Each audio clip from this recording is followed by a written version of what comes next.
오늘 말씀의 시작을 이사야 55장 8절에서 시작하겠습니다. 구약 성경 이사야서 55장 8절.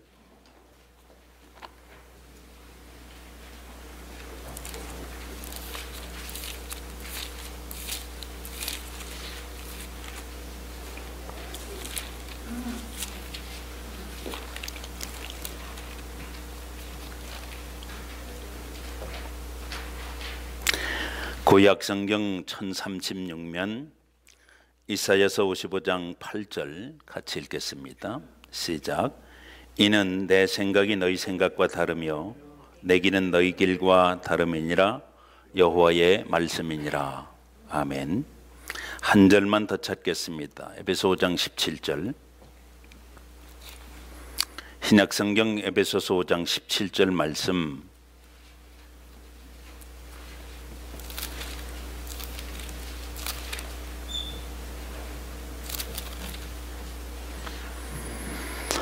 (315면) 에베소 5장 17절 같이 읽겠습니다. 시작. 그러므로 어리석은 자가 되지 말고 오직 주의 뜻이 무엇인가 이해하라. 아멘. 하나님의 말씀은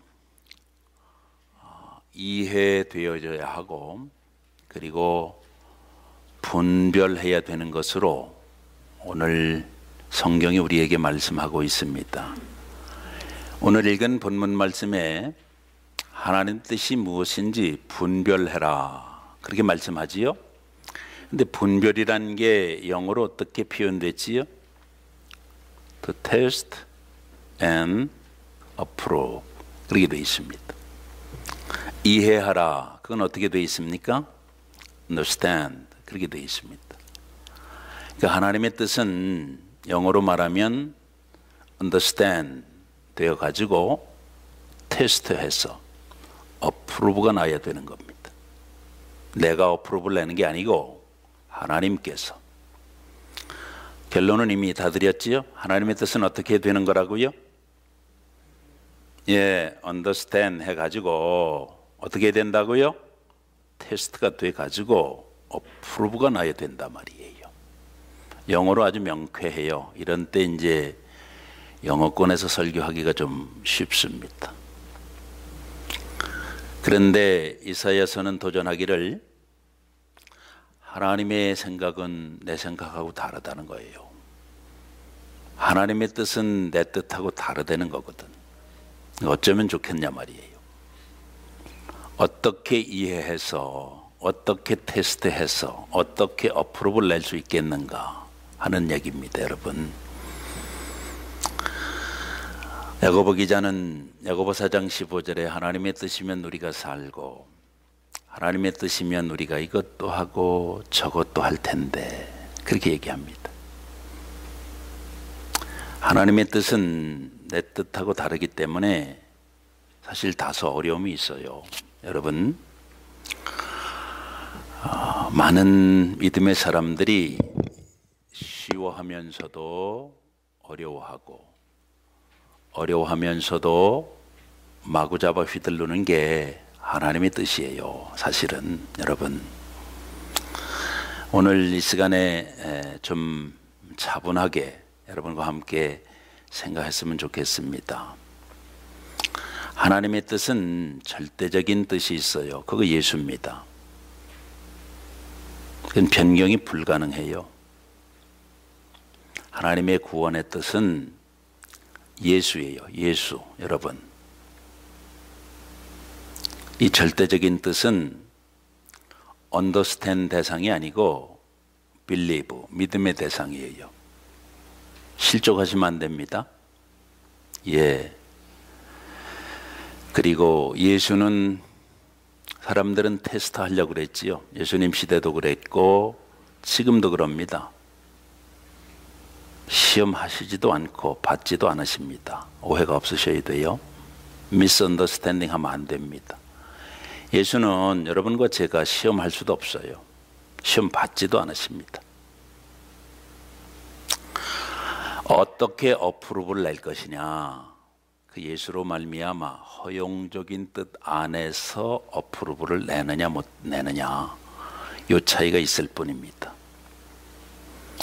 하나님은 창조주시고 나는 피조물이고, 하나님은 절대자시고 나는 유한자고, 하나님은 시공간의 제한을 안 받으시고 나는 제한을 받고, 하나님은 전지전능하셔서 모든 걸 다 하실 수 있고 모든 걸 다 아시고, 나는 전지전능하지 못하기 때문에 내가 안다고 하는 것은 극히 일부에 지나지 않고, 나는 모든 것을 내 마음먹은 대로 다 할 수가 없고요. 결정적으로 나는 내일을 살아보지 못한 존재입니다. 그러므로 여러분과 제가 하나님의 뜻을 분별하는데 어려움이 있어요. 21세기에 사는 성도들은 하나님 뜻에 더욱 가까이 갈 것 같은데도, 왜냐하면 아는 지식이 많고 워낙 우리가 사는 세상 시대 역사 속에서 가장 발달한 시대에 사니까 하나님의 뜻에 센시티브하고 가장 민감할 것 같은데, 오히려 그 반대입니다. 하나님의 뜻에 더 멀리 있고 아는 건 많아도 그걸 인간의 지식으로 가지고 있기 때문에 하나님의 뜻하고는 점점 거리가 생겨요. 그래서 마지막에 그 하나님의 뜻을 완성하시기 위해서 다시 한번 이 땅에 오시겠다는 게 하나님의 구원 계획의 결론이지 않습니까, 여러분? 예, 오해가 없으셔야 됩니다.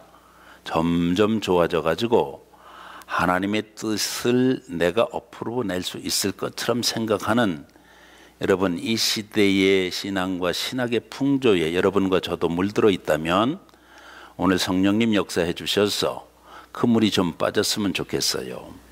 예, 오해가 심각합니다, 여러분. 하나님께서 상대적인 뜻으로 우리에게 두신 게 있습니다, 여러분. 상대적인 뜻, 허용적인 뜻이라고 그래요. 여쭤봅니다. 선악과는 절대적인 뜻입니까? 상대적인 뜻입니까? 먹으면 정령 죽으리라, 이렇게 됐으니까 절대적인 뜻 같지 않습니까? 근데 인간이 그 절대적인 뜻을 어길 수도 있었어요. 여러분 이런 걸 잘 보시면 하나님의 뜻을 우리들이 분별하는데, 테스트해서 어프로브 내는데 도움이 됩니다. 하나님은 하나님의 절대적인 뜻까지도 인간이 꺾을 수 있도록 인간을 지으시고, 하나님은 그들을 통해서 하나님의 절대적인 뜻 안에서 상대적인 뜻을 통해서 우리의 뜻을 세워 하나님 기뻐하시기를 원하십니다. 말이 좀 어렵습니까? 내 뜻은 하나님의 절대적인 뜻과 상대적인 뜻 사이에 서야 그게 정상이란 말입니다. 좀 더 쉽게 얘기하면 여러분과 저는 내 뜻을 가지고 하나님의 뜻을 끌어들여서 내 뜻을 성취하길 원하는 사람들이에요. 본성상 그럴 수밖에 없지만 하나님은 하나님의 뜻을 성취하길 원하셔서 우리의 소원적인 뜻을 두고 일을 하시는 분이 하나님이십니다. 구별이 되시나요?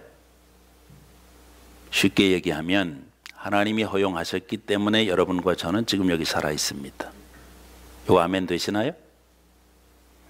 하나님이 뜻을 허용하셨기 때문에 여러분과 저는 캘거리에 이민 유학 와서 살 수 있게 되었다는 말입니다.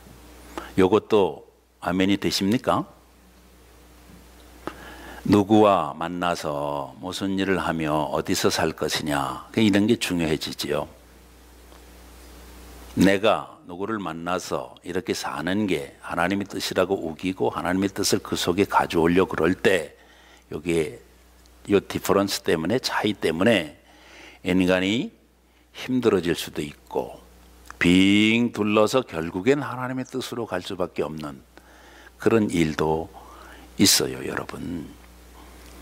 진작부터 그러면 하나님은 하나님의 뜻을 알 수 있는 공식이나 무슨 그런 어떤 지름길 같은 거를 두시면 얼마나 좋겠어요? 그 공식에다 다 대입해가지고 척척척 해서 수학 문제 풀듯이 턱 답이 튀어나오면 얼마나 좋겠느냐 말이야. 그렇지 않습니다, 여러분. 여러분이 하나님의 뜻 때문에 정말 기뻐해 보신 적 있습니까? 맞아. 이게 하나님의 뜻이지. 그래서 여러분이 정말 기뻐해 보신 기억이 있으신지요, 혹시? 예수를 믿으면서 이런 것들이 결여가 되면 상실감이 커요.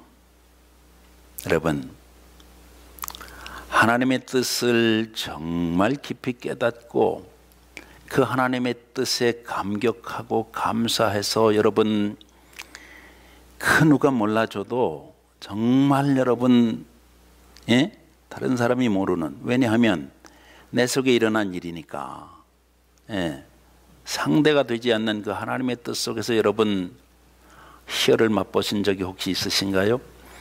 그 희열을 맛보기 위해서 지금도 애를 쓰고 계신 중인지 나는 잘 모릅니다. 여러분,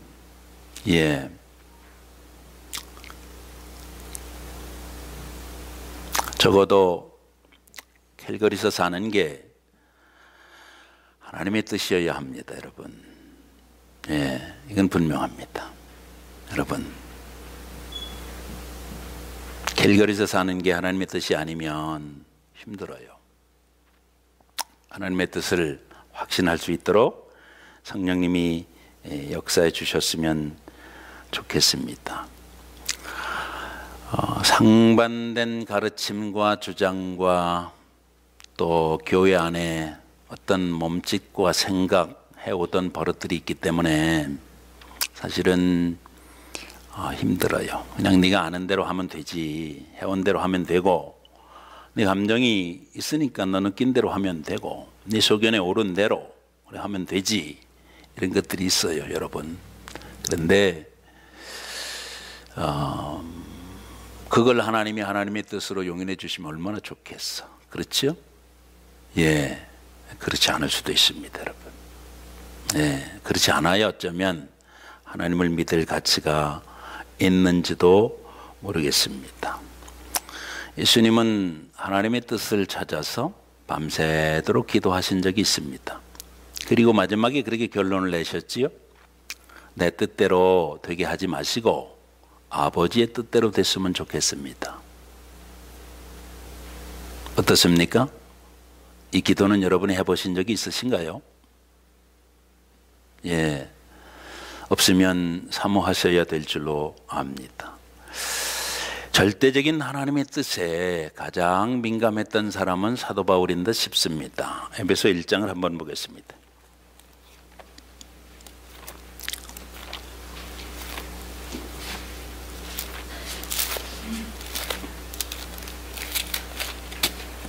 에베소 1장 1절 같이 읽어보겠습니다. 하나님의 뜻으로 말미암아 예수의 사도된 바울은 하나님의 뜻으로 말미암아 사도가 됐다. 이것은 여러분 사도 바울이 마지막에 순교할 때까지 고백입니다. 다메섹에서 변화됐을 때의 고백만이 아니고요, 1, 2, 3, 4차 선교 여행을 다닐 때 에베소서를 쓸 때만의 고백이 아니고 사도 바울 일생의 고백인 것입니다. 여러분, 하나님의 뜻으로 말미암아 내가 사도가 되었다. 하나님의 뜻으로 말미암아 여러분이 남자가 되고 여자가 된 거 인정하시나요? 하나님의 뜻으로 말미암아 내가 너를 만났고 너는 나를 만났다. 그리고 확신이 있으신가요?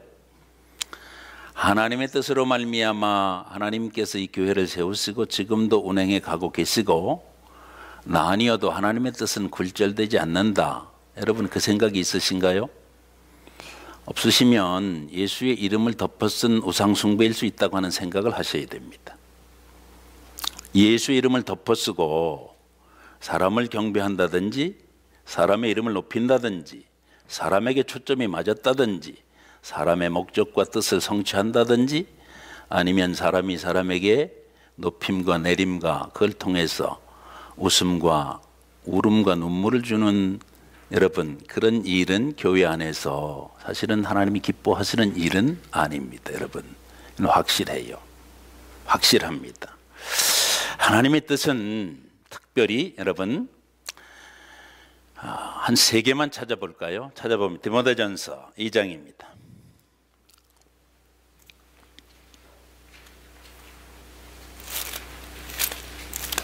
디모데전서 2장 4절.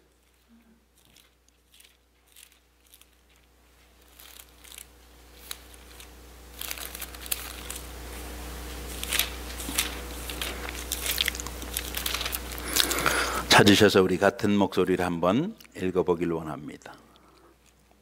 디모데전서 2장 4절 말씀.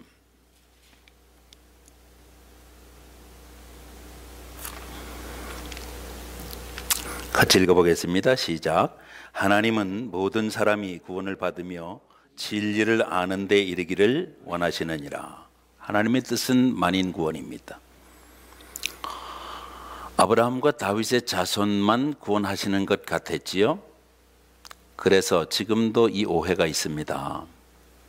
이스라엘 백성들은 자기들이 이 구원 계획에 처음 하나님의 말씀을 받은 것으로 이해를 했어요. 그걸 상단복이라고 그래요. 구체적으로.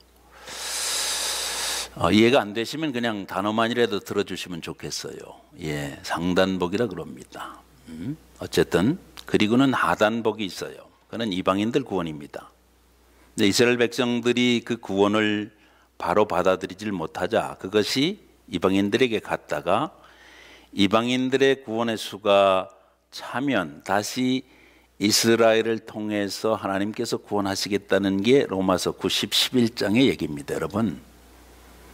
여러분과 저는 이스라엘로 오해하시는 분들이 많이 있어요. K공동체 안에는 그렇지 않습니다. 우리는 이방인입니다. 우린 이방인이에요. 꼭 아셔야 됩니다.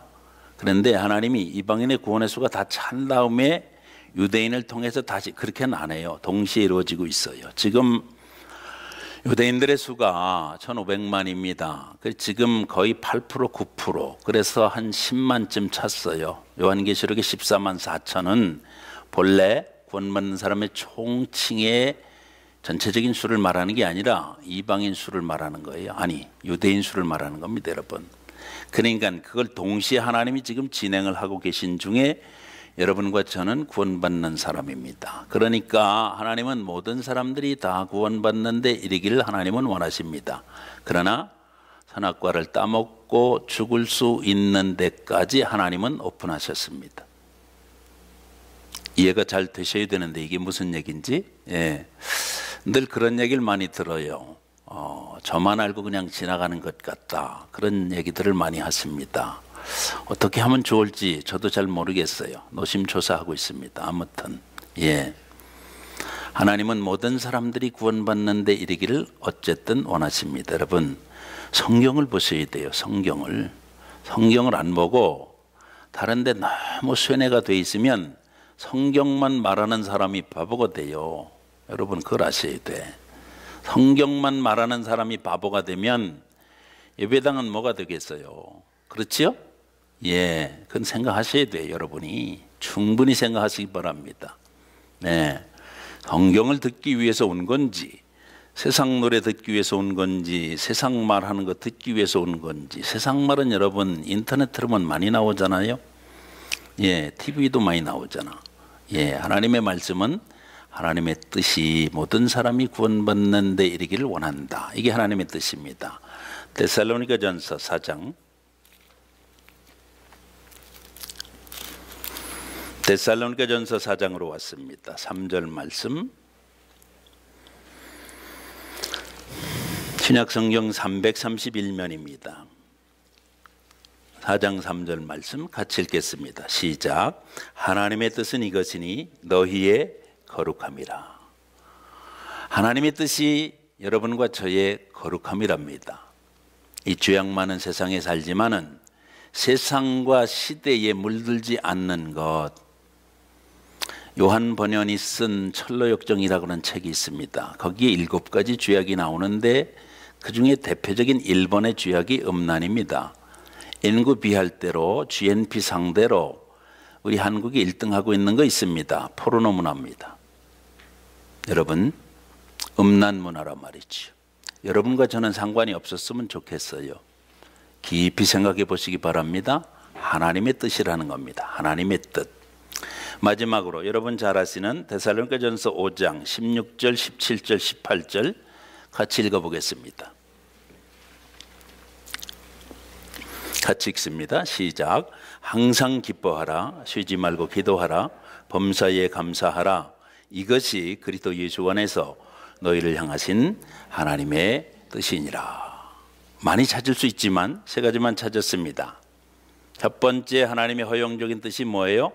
예수 믿고 구원 받을 수도 있고 예수 안 믿고 여러분 그것도 가능하단 말이에요. 두 번째, 거룩할 수도 있고 거룩하지 않을 수도 있다 그 말이에요.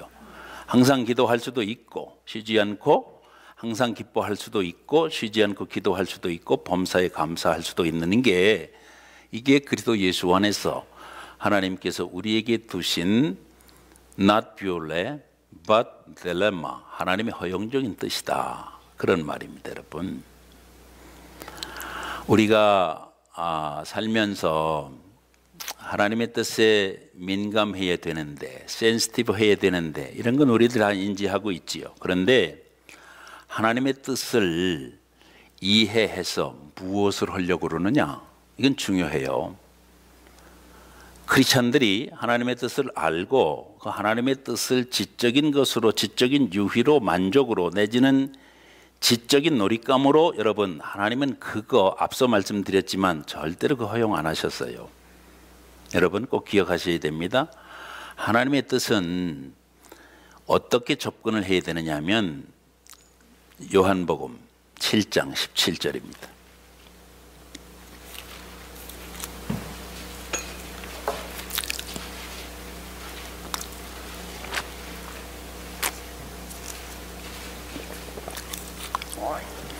요한복음 7장 17절.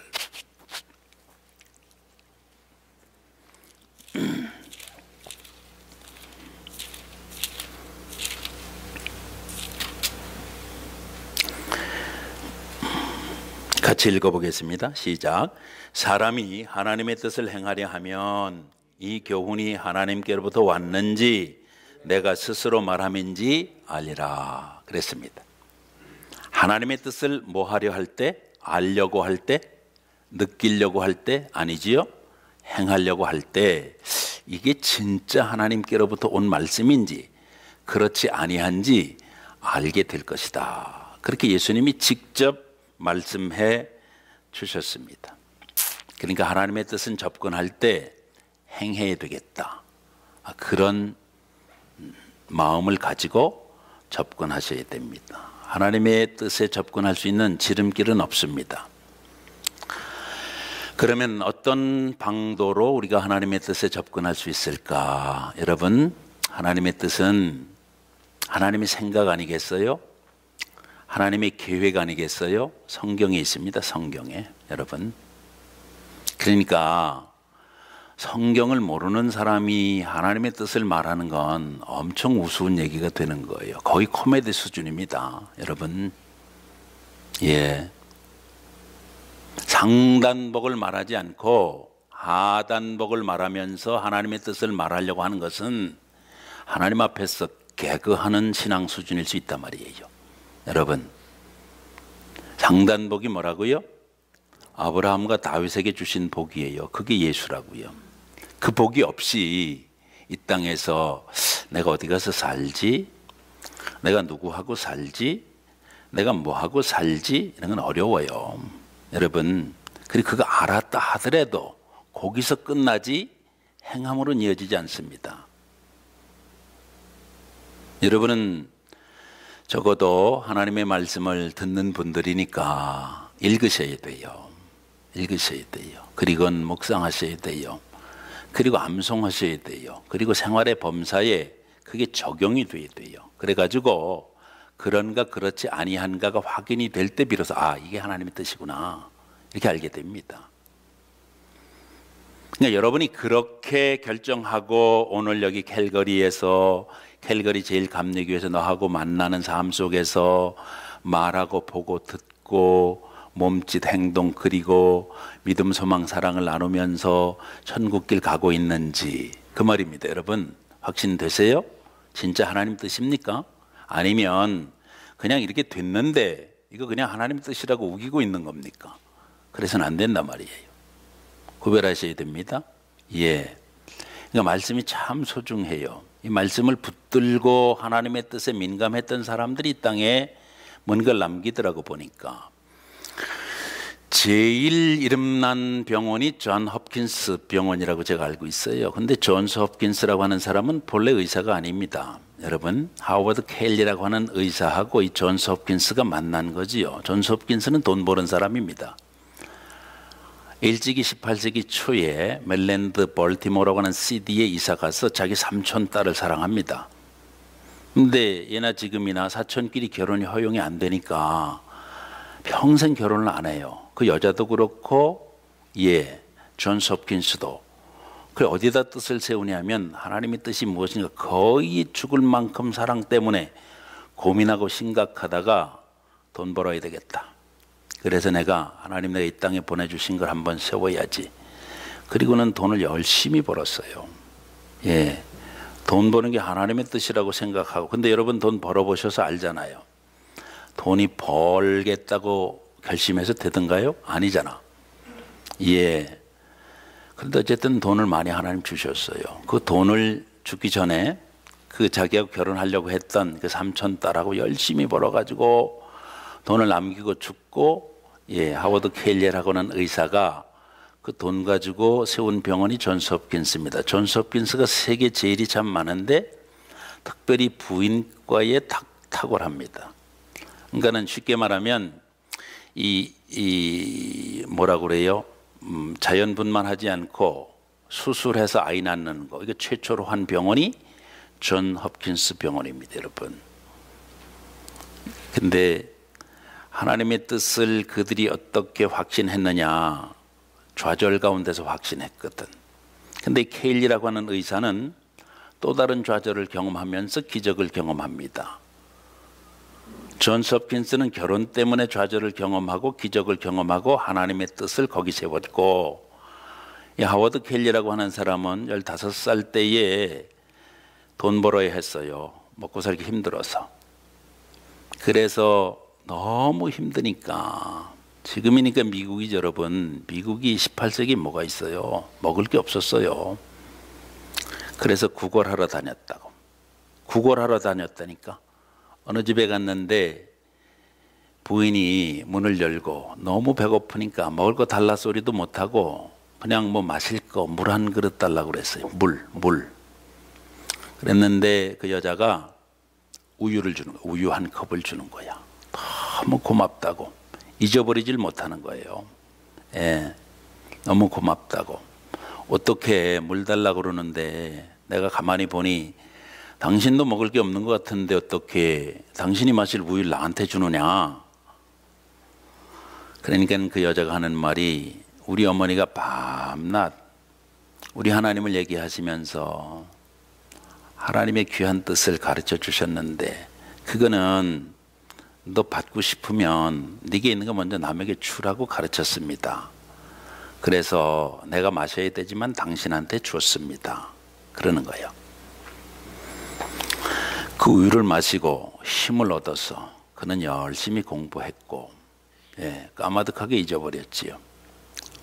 존스 홉킨스 병원을 세우고 부인과가 탁월했다고 그랬잖아요. 그가 아주 그럴듯한 의사가 되어 있을 때 죽어가는 여인을 살립니다.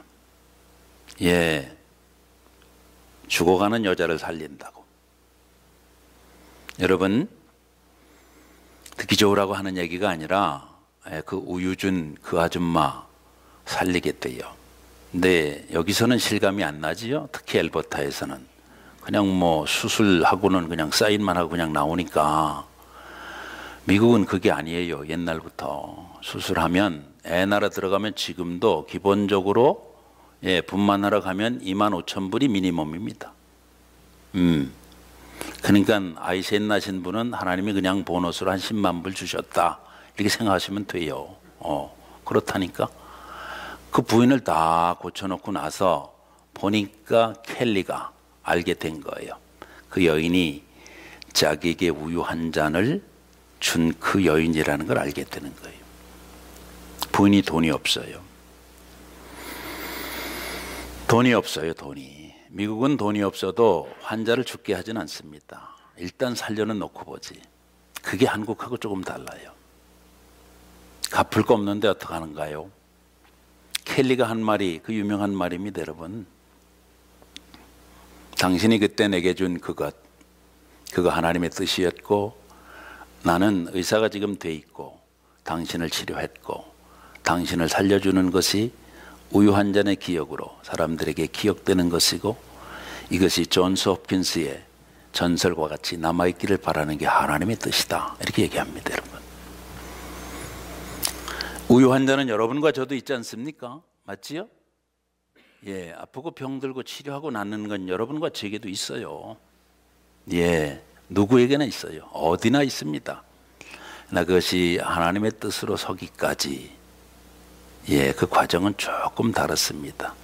같은 걸 가지고 하나님의 뜻을 분명하게 드러낸 사람들은 말씀의 사람들이에요. 말씀에서 그 모티베이션을 가져왔을 때 그게 가능하다는 거지. 이 성경을 접근할 때 좁게 무당식으로 접근하는 분들이 있어요. K 공동체 안에는. 여러분, 예언은 꼭 기억하십시오. 나의 살아보지 않은 내일을 미리 하는 게 예언이 아닙니다. 그거 다 허무시고 다시 붙드세요. 하나님이 맡겨주신 하나님의 생각과 하나님의 계획을 아는 게 예언입니다. 요거 아멘 되시죠? 요걸 알아야 돼요. 요거 중요한 겁니다, 여러분.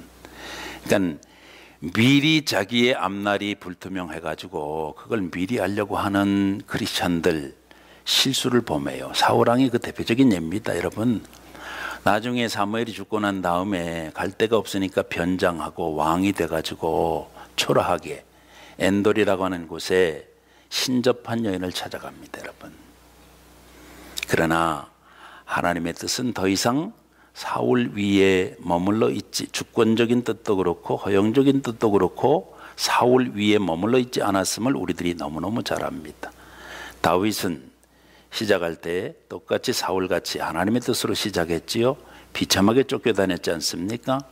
그러나 그 속에서 그가 존중했던 게 있지 않습니까, 여러분? 여러분이 너무너무 잘 아시잖아. 결국은 사울 집은 점점 몰락해 가고, 이유가 어디 있는지는 성경을 읽어봐야 알아요. 다윗은 점점 여러분, 어느 쪽을 선택하느냐 하나님이 그것까지 결정해 주시진 않는단 말입니다, 여러분. 선택은 여러분과 저의 몫인 것이에요. 하나님의 말씀을 듣고 읽고 주기적으로 정상적으로 성경의 본래 그 말씀 그대로 여러분 묵상하고 그걸 내 삶에 적용해서 그런가 아니한가 테스트해서 어프로브 내는 하나님의 뜻을 붙들어 얻어지는 그 영적인 치열과 감격을 맛볼 수 있는 곳이래야 진짜 교회입니다. 이 교회를 그런 교회로 세워가고 싶은 게 여기서 있는 목사의 소망인 것이지요. 여러분, 예, 이 소망을 함께 이루어 가시자고요. 할렐루야. 아브라함과 다윗의 자손 예수 그리스도의 세계가 지금 쫙 올라오고 있는 때입니다, 여러분. 아브라함과 다윗의 자손이에요. 내 뜻이 아무리 귀한들, 내 소원이 아무리 승한들, 여러분, 그거보다 앞서가면 안 돼요. 그 절도요, 강도라는 거야, 성경의 표현은. 여러분, 이걸 배울 수 있어야 돼요. 도둑질 안 하고도 절도 강도가 될 수 있다는 게 성경의 가르침인 거거든. 하나님의 말씀을 볼 때 어떤 사람이 하나님의 말씀을 연초가 돼서 한번 읽어보겠다고 탁 펼쳤다는 거야. 그랬더니 가론 여다가 목매달아 죽으니라 이랬다는 거지.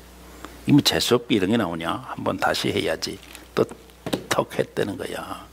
가서 너도 이와 같이 행하라 이렇게 나왔다는 거야. 에이, 재수 세 번째 3번 탁 펼쳤더니 너의 할 일을 속히 하라 이렇게 나왔다는 거야. 웃으세요. 여러분, 우리가 그럴 수 있다는 말이에요. 우리가 하나님의 말씀을 그 정도로 여러분 생각하시면 안 돼요. 여기 이거 목숨 걸어야 됩니다, 여러분. 아까 말씀드렸잖아. 예수님도 여기에 목숨을 걸은 거잖아요. 사도 바울도 여기도 목숨 걸은 거잖아요. 아유 목사님 목숨 안 걸고도 잘 나가는 데가 있던데 그건 어떻게 되는 겁니까? 그러면 그건 나도 몰라요. 목숨을 안 걸고도 잘 나가는 게 진짜 하나님의 뜻인지 아닌지 난 그건 몰라요. 한 가지는 내가 얘기할 수 있습니다. 거기에 목숨을 안 걸은 건 역사에서 배울 수 있는 게 있는데 뭐냐면 목숨을 안 걸었다는 얘기는 사탄이 자기 뜻을 세우면서 하나님의 뜻인 것처럼 할 수 있어요. 우리 이런 거 조심해야 됩니다, 여러분.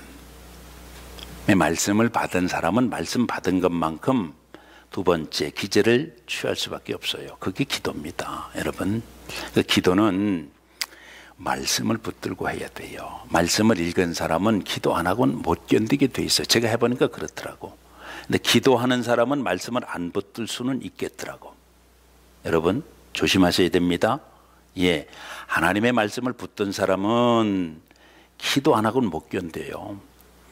근데 기도하는 사람은 하나님의 말씀을 안 붙들 수도 있다고 하는 게 한국 교회사, 특별히 이민 교회사의 스토리입니다.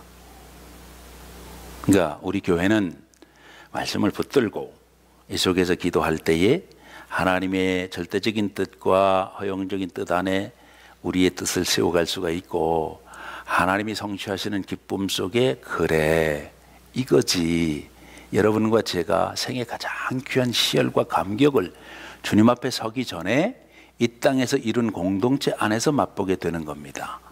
이걸 이룰 수 있도록 하나님이 우리를 향한 뜻을 가지고 계신 거예요. 하나님의 선하시고 온전하시고 기뻐하신 뜻이 뭔지 to test and approve 말씀하시잖아요. 언더스탠이 되시나요? 주의 뜻을 이해하라고 에베소서에서 바울 사도가 말씀하잖아요. 내 마음에 든다 안 든다 참 중요하죠. 그게 네, 여러분 내 마음에 든다 안 든다는 엄청 중요해요. 감정적인 문제니까. 예, 우리는 하나님께서 세우신 뜻 안에서 그걸 찾아낼 수 있어야 진정한 믿는 자, 그 중에도 하나님의 뜻 안에 있는 믿는 자가 되는 것이에요. 기도할 때도 여러분 피상적으로 하시는 것보다는 구체적으로. 그래서 기도 제목을 나누자 그러는 거예요. 근데 이것도 오용될 수가 있어요. 기도 제목을 나누자 그러면서 상대방의 아픔에 동참해서 상대방의 아픔을 즐기는 크리스천들도 많아요. 그래서는 안 됩니다.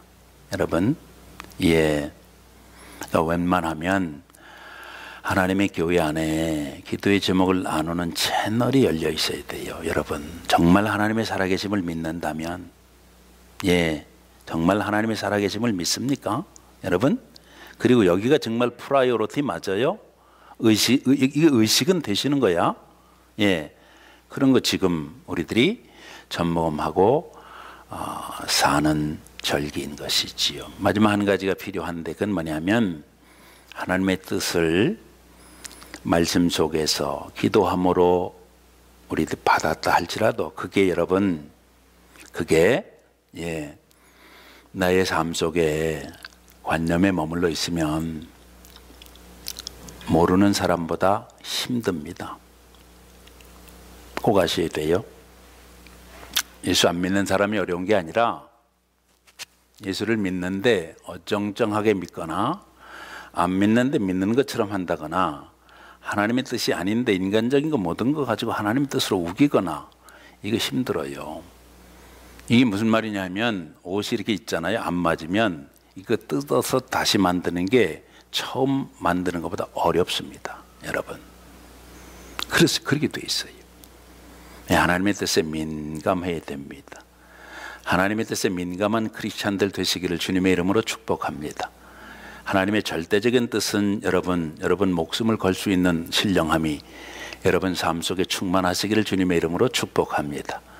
하나님의 절대적인 뜻과 허용적인 뜻 안에 내 개인적인 뜻을 세우고 내가 여기 이렇게 사는 내 모습 이대로가 하나님의 뜻이 되어서 하나님 기뻐하시는 것으로 여러분도 삶에 정말 귀한 것들을 간증하실 수 있어서 다른 사람도 쳐다보고 흠모할 만한 그런 삶이 여러분의 삶으로 이 대강절에 보여지시고 하나님께 드려지시기를 주님의 이름으로 축복합니다. 찬양단 나오시기 바랍니다. 찬양하겠습니다.